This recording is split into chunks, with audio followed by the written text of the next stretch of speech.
Creating spaces where your people feel seen and heard is one of the most impactful ways to gather important information around what is and is not working well in the realms of inclusion for your people. That's where focus groups come in useful.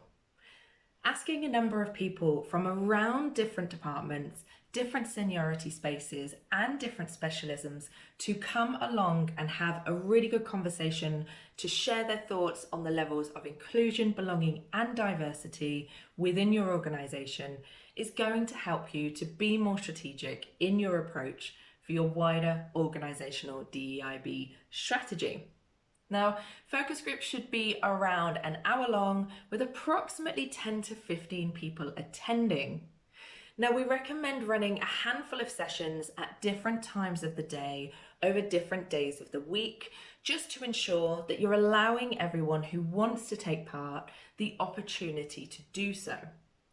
Before you do reach out and engage your employees, it's important to remember that some may not feel safe enough to share their experiences.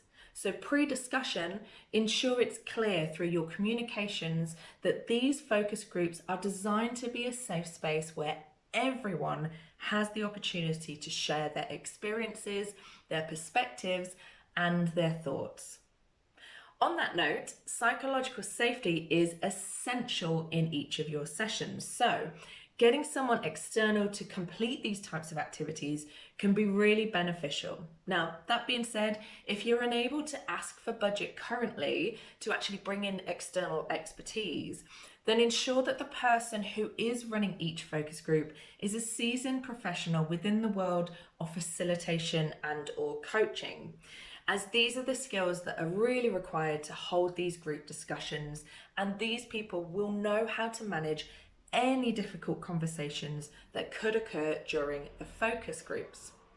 Also, prior to the focus groups, make sure you have developed a handful of questions that can really discover how people feel about inclusion at your organisation.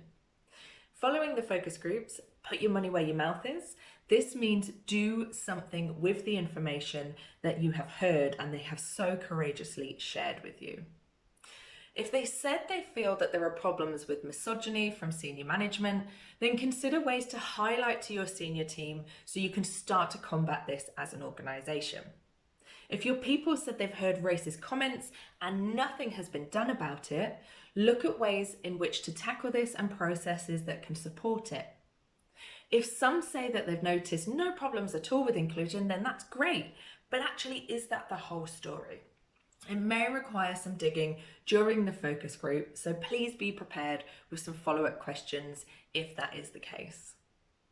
Focus groups are really key to understanding the level of inclusion that you're starting from as an organisation.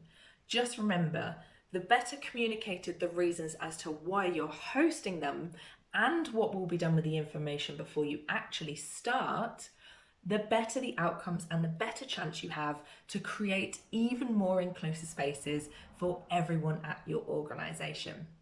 Now, we're going to be holding a free webinar in November all about how to host your own internal focus groups. So if you're keen to learn more about how to do them effectively and when, then follow us on LinkedIn and watch out for the webinar date.